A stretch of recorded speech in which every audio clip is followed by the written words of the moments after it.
최근 홍성의 한 중학교에서 수업 시간에 학생이 휴대전화를 들고 교단에 눕거나 윗옷을 벗는 등의 영상이 SNS에 올라오면서 교권 침해 논쟁이 일었죠. 그런데 불똥이 엉뚱한 곳으로 튀고 있습니다.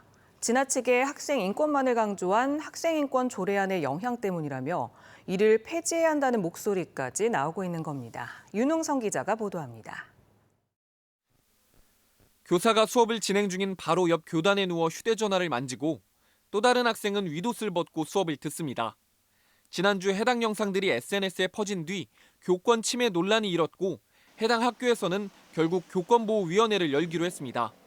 그런데 불똥은 다시 2년 전 제정된 충남도의 학생인권 조례로 튀었습니다. 지나치게 학생의 인권만을 강조한 충남도 학생인권 조례가 교권을 약화시켰다는 문제 제기가 이어졌기 때문입니다. 지난 도의회에서도 학생인권 조례 개정 필요성을 언급했던 박정식 의원은 이번 사건을 계기로 조례안 폐지를 적극 추진하겠다는 입장을 밝혔습니다.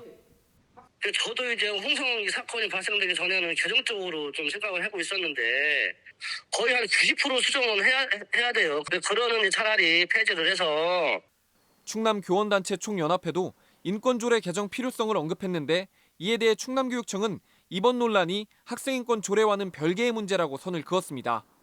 교권 보호를 위해 마찬가지로 교권보호 조례를 운영하고 있다며 해당 사안을 학생인권 조례 폐지로까지 연결하는 것은 지나친 확대 해석일 수 있다는 겁니다.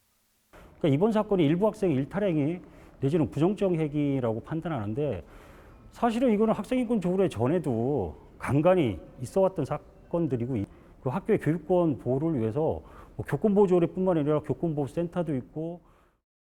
전교조 역시 모두의 인권을 존중하는 방향은 당연하다며 이번 논란이 교권 하락이나 침해, 특히 조례와는 관련이 없다는 입장입니다.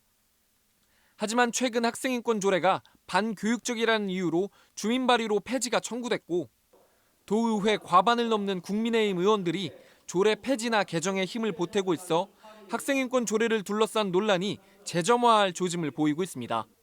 MBC 뉴스 윤웅성입니다.